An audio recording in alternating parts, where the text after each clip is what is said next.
Как приятно делать субботнюю уборку не одному. Ежик выбивал ковер, но веревка, на которой он висит, вообще не двигается. Тоже. Дверь была нараспашку открыта, но стоит приблизить кадр, она наполовину закрыта. Комод смотрел в сторону ежика, но через пару кадров он смотрит уже на Кроша.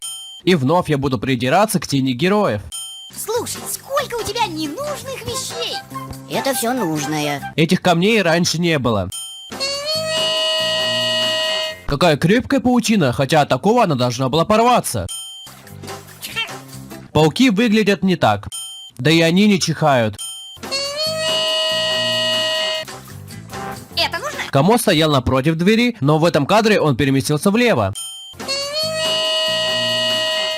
Зрачок вылез за границы глаз, остальных это тоже касается. Это нужно? Конечно. А в принципе зачем она тебе? Он что, будет колыбельные дудеть? Это нужно? Местоположение Кроша меняется между кадрами.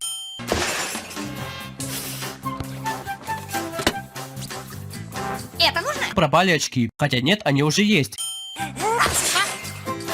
Что заставило трубу взлететь? Крош просто ее слегка толкнул, а она должна была сразу же полететь вниз. А естественно упасть в трубе никак нельзя. Обязательно надо повиснуть в воздухе и покрутить сальтухи, и только потом упасть. Удивительно, что ежик этого не услышал и не спросил, что это было. А вот это? Этот участок возле ступенек увеличивается в размерах в следующем кадре.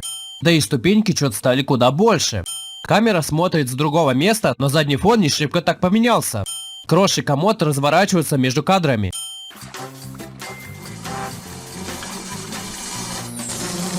А разве муха не сразу же должна была улететь?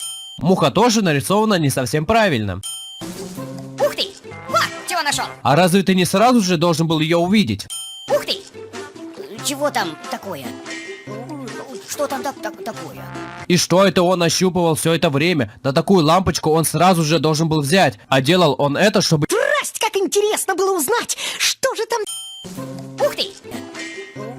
Что там Между Крошем и комодом было пространство, но спустя пару кадров он стоит вплотную. Да и их положение вновь меняется. Что там такое? Крош и ежик стояли почти вплотную к комоду, но через несколько секунд стоят уже спереди. Вся эта платформа, на которой стоят герои, увеличивается в этом кадре. Что там такое? Рот у ежика не двигается, когда он говорит. С какого места камера не смотри, а очки будут смотреть только на зрителя. Вот, чего нашел! Ежик поменял местоположение. Выбивалка пропала. Конструкция для выбивания ковров стоит совсем не в том месте, что в самом начале. Плюс пропал вот этот мостик. Вот, чего нашел! Текстура пола меняется между кадрами. У тебя есть электричество? Чего нет? Ежик вновь меняет положение. У тебя есть электричество?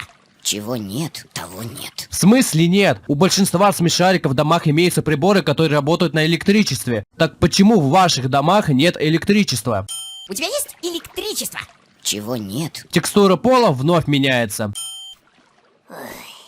Тут нос провалился за очки. А кто это, интересно, кинул бревно? Если Пин что и делал, то писал. Удивительно, что бревно при распиле вообще не двигается. Если эта машина стояла напротив забора, то почему ее не было видно в этом кадре? Я овладел способностью стоять настолько недвижимо, что становлюсь незримым для глаз. Эти бревна просто появились из воздуха. И куда это, интересно, запропастилась третья клешня, которая должна пилить дрова? Начнем с того, что Пин пингвин. Да ладно? Да. А пингвины не могут жить в теплом климате. Я не кушаю, ребят. Если он, конечно, не галапагосский пингвин, на что я очень сильно сомневаюсь. У Пина такая же фигня, что с остальными. Как он, в принципе, может держать карандаш, если у него нет пальцев? Пин прочертил линию посередине, но тут ее нет. Пин сначала пишет левым крылом, но тут уже правым. Впереди Пина было чисто, но здесь появились и камни, и ветка. Эти рисунки исчезают прямо на глазах, чтобы Пин их заново начал чертить. 2 плюс 2 равно 4. Теперь понятно, почему у него все изобретения работают через одно место. Через «Ж». Что это? Вечный двигатель. Он походу явно заливает. И так понятно, что эта машина не вечный двигатель, и она явно работает на топливе, а оно когда-нибудь закончится. Да и ничего не бывает вечным. Всему рано или поздно придет конец. Потребляет дрова, превращает их в энергию и, пожалуйста, может снова потреблять. Стоит приблизить кадр, в наглую пропалит дрова и машина Пина. С местоположением машины вновь что-то не так. Плюс пропал Пин, который должен валяться здесь. Если замедлить и внимательно посмотреть этот момент, то видно, что в клешне полено, но под самый последний момент оно превращается в блокнот. Электричество оно дает? У Кроша в руке нет лампочки, но затем он вытащит ее, сами знаете, из какого места. Через «Ж». Позади Пина нет ни его машины, ни дров и ни даже дома, хотя они будут на месте в ближайшем будущем. А зачем тебе электричество? Пин стоял в метре от героев, в следующем кадре на расстоянии несколько метров. Да и слева от Пина не было забора с ангаром. Пину, как и Волку, чисто пофигу, когда на них с такой силой влетели маски, в нашем случае очки. Да и зачем он надел очки, ему что ли без них лампочку было не видно? Ein момент.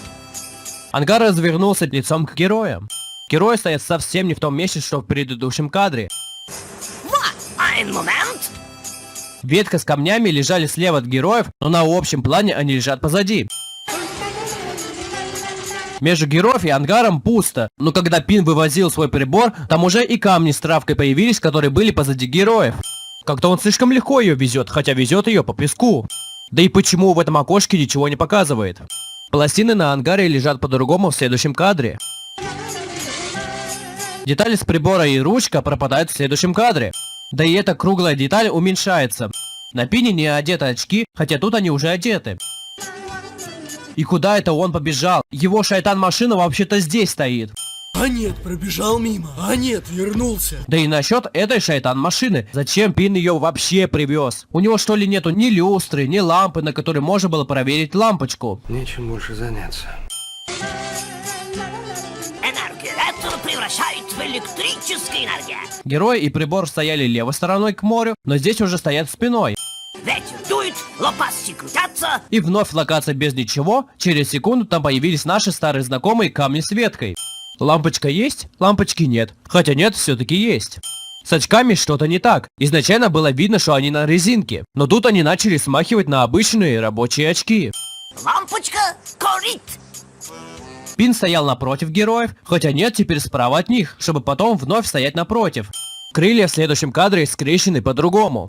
Плюс стало видно хвост, хотя его секунду назад не было видно, хотя Пин стоял точно так же. Ничего у тебя не горит. Лампочка. Не горит. Ежик пропал, чтобы потом вернуться. Ein момент. Возле ангара нет ни забора, ни его машины с дровами, но в следующем кадре возвращается лишь забор. Пин стоит совсем не в том месте, что изначально. Плюс пропал прибор с героями, чтобы через несколько секунд вернуться обратно. Ein момент. Пин, как и все остальные, достает предметы из одного места. Из жопы. И куда это с лопасти пропал Крош, хотя неважно, он на месте. Ветер до этого не дул, но стоило упасть одной маленькой капли масла, то он сразу же подул и активировал прибор. На Пине были одеты очки, но здесь он их снял. До этого момента в линзах отражалось что-то серое, но тут решилось отражаться что-то синее. Крош настолько крут, что не слетел с лопасти при первом же вращении. Почему эта шестеренка не вращается, если секунду назад она вращалась? Если при вращении видны глаза, то и остальное тело должно быть видно. Тут лопасти явно позади этого механизма, который должен как раз их крутить. Да и если дует прям такой сильный ветер, то почему по героям этого вообще не видно? А может прибору вообще не нужен ветер, чтобы он работал? И снова детали пропадают между кадрами. Плюс Пин в придачу. Какая компрессия. Мне кажется, что эта шестеренка висит в воздухе. И если это вон та шестеренка, то почему она вновь стала меньше? Да и почему она крутится против часовой стрелки, хотя должна крутиться по часовой? Да и где вот эта трубка с механизмом, на которой крутятся лопасти? Возле ангара не только нет машины Пина с дровами, но теперь и забор снова улизнул.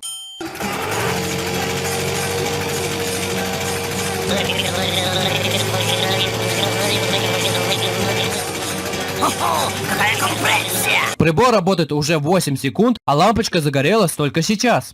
Да и почему море потемнело, как будто ночь на дворе? Лопасти еще крутились, а лампочка уже не горит. А как Крош оказался посередине, мы не узнаем. И вновь Пин исчез. На мгновение на лице ежика появился третий глаз. А разве уши не сразу же должны были распутаться? Зачем? Пусть Крош немного полетает, подышит свежим воздухом, а потом ощутит притяжение земли. Уши кролика равно пропеллеры вертолета. При виде сверху видно, что расстояние между домом и ангаром стало еще больше, хотя потом все вернется в норму. И наконец вернулись на место дровопожиратель с дровами. А затем вернется еще один кусок забора. Отражение в глазах вообще не меняется. Как Крош мог летать именно так, история умалчивает. Тут отрубили силу притяжения. С каких пор звук падающего животного звучит как падающая бомба? Крош настолько крут, что вообще не кричит, когда падает с большой высоты. При падении поменялась текстура песка. А такого ежику должно было быть хана, но с ним все в порядке. С Крошем то же самое. Он упал прямо на иголке, а до его задницы должно было не остаться из живого места. Но мы ограничились лишь криком. С ними все в порядке, потому что у них мультяшная броня, что с ними не делай, а им хоть бы хны. 6 метров. Тут отрубили силу притяжения. Дубль 2. А где ветер-то? Ушел! Мы прокопаем дыру насквозь земли. Яма до момента копания будет менять внешний вид. А где ветер-то? Ушел! Земля круглый, когда-нибудь вернется. Не совсем так. Все зависит от неравномерного распределения атмосферного давления. Ушел! Не волновайтесь. Пин с прибором явно удалились. И снова пропала деталь, на которой висит лампочка. От Пина почему-то отдалилась тень. А тут ее вообще нет. Забор! Пин говорит, но его клюв не двигается. Емкость пропадает с крыла в следующем кадре. Забор капут! И куда это они смотрят, если Пин с его машиной позади них? Плюс они пропадают. Контур нарисован кривовато. Мы прокопаем дыру насквозь земли. Рука проходит текстуру песка. Мы прокопаем дыру насквозь земли. И ветер вернется по этой дыре обратно. Идея полная фигня, да и нет вероятности, что это сработает. И снова появились те самые камни с веткой. Этого прудика тоже раньше не было. Почему здесь земля, если тут песок? Эта текстура песка просто появилась из воздуха. Земля просто исчезает на глазах. Какая сила заставила очки взлететь? А вы что там делаете? Почему нет эха, хотя она говорит в яму? С лапами Савуни вновь что-то не так. А вы что там делаете? Мы копаем дыру. Савуня стояла на краю ямы, в следующем кадре в метре от нее. Земля просто исчезает на глазах. Дубль 2. Как-то он слишком быстро и легко вылез из, судя по всему, достаточно глубокой ямы. Кроша это тоже касается. А вы что там делаете? Вы что, с ума сошли? Этой травы раньше не было. Плюс между кадрами тут образовался туман. Здесь же будет жуткий сквозняк. Сквозняк – это поток воздуха, возникающий через отверстие помещения, а они, между прочим, находятся на улице. Мы копаем дыру. Савунья, будь другом, не мешай. Локация меняет внешность между кадрами. Здоровье опасности. Облака просто пропадают. Не позволю. Тучи двигаются с разных сторон. По воле богов тучи собрались, ударила молния и полил дождь, и наступила ночь лишь тогда, когда Савуня бомбанула. Дождь так быстро не заканчивается. Погода так быстро не меняется. А ветер ты вызывать умеешь? Герои вылезли сухими, хотя недавно в их яму полил ливень. Надо попробовать. Ветка меняет местоположение в следующем кадре. Крош и ежик почти полностью торчат из ямы, но в следующем кадре они торчат наполовину. Надо попробовать. Откуда она знала, что надо дуть в этот прибор? Я маг-экстрасекс в каком-то там поколении. Задний фон меняется, стоит приблизить кадр. Тут отрубили силу притяжения. Дубль 3. Шапка самостоятельно взлетела. В глазах такое в принципе не может происходить. Солнечная батарейка. Эта ветка лежала слева от ямы, но тут уже позади Савуньи. Солнечная батарейка. Солнечная батарейка выглядит не так. Это просто антенна, присобачена к батарее отопления, которая должна работать от электричества, так как тут есть вилка. Как она в принципе может работать, если она не подключена к розетке? Спину ударила током для того, чтобы просто было. Плохой механик. Смерть от удара током обеспечена, но он живой, даже шерсть дыбом не стала. Провод с вилкой пропали. С какой стороны не смотри, а антенна будет смотреть четко в одну сторону. И снова расстояние между домом и ангаром поменялось. А не когда светит солнце. Надо использовать. Пин стоял правым плечом к Крошу, но в следующем кадре стоит спиной. Да и их местоположение меняется. Ночью все должны спать. Савунья валялась напротив лопастей, но тут она уже лежит справа от прибора. И снова пропала деталь, на которой висит лампочка. Может, все и должны, но не все могут. Особенно, когда рядом с вашим домиком берлога, так сказать, Копатыча. Да нифига он не рядом. Если верить карте, то видно, что дом Копатыча достаточно далеко. Рядом с вашим домиком берлога, так сказать, Копатыча. В смысле, так сказать? Ты что, его как-то по-другому называешь? И этот медведь так храпит, что у меня стены шатаются. Обычный храп равно двухбальное землетрясение. Компрессия! Пин умеет телепортироваться. Это же мощный источник энергии! Изначально возле героев ничего не было, но тут появилась яма. Да и яма почему-то вернулась в первоначальный размер и внешность. Что не ночь, что всегда полнолуние. Луна меняет местоположение в следующем кадре. Ёжик и Савунья у нас оказываются призраки, что они просто-напросто прошли насквозь. Если Копатыч прям так сильно храпит, что от его дыхания начали крутиться лопасти, тогда почему этот горшок с цветком давным-давно не упал, судя по всему приклеен? Да я ни за что не поверю, что от обычного храпа могут закрутиться лопасти. На протяжении серии лопасти были достаточно длинными, но тут они чё-то стали меньше. Компрессия! Лампочки горят немного иначе. Откуда взялся этот свободный участок, если раньше было видно, что единственный свободный участок вот этот? Работает. Изначально деталь с лампочкой стояла четко вертикально, но тут она уже стоит под углом. Между кадрами пропал вот этот красный проводок. Что такое? Что за свет? Значит, его можно разбудить светом, а то, что они орали прямо под окном, его как-то не волнует. Освещение до и освещение после. А также между кадрами на небосводе пропало несколько звезд.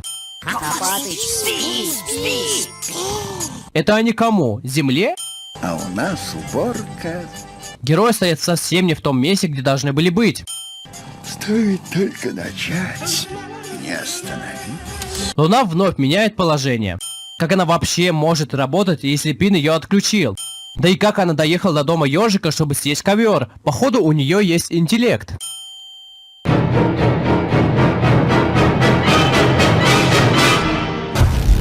У тебя есть электричество? чего нет, того нет. Друзья, с вас 300 лайков, и я сяду делать продолжение. А пока новый ролик не вышел, вы можете посмотреть мои предыдущие видео. Если вам понравилось, ставьте лайки и подписывайтесь на канал с колокольчиком, чтобы не пропустить новые видео. А также пишите в комментариях, с какими ляпами вы не согласны. Я почитаю и буду исправлять свои ошибки, чтобы не совершать их в будущем. А также вы можете подписаться на мой основной канал с пупами. Ссылка в аннотациях и в описании. Спасибо за просмотр и встретимся в новом видео.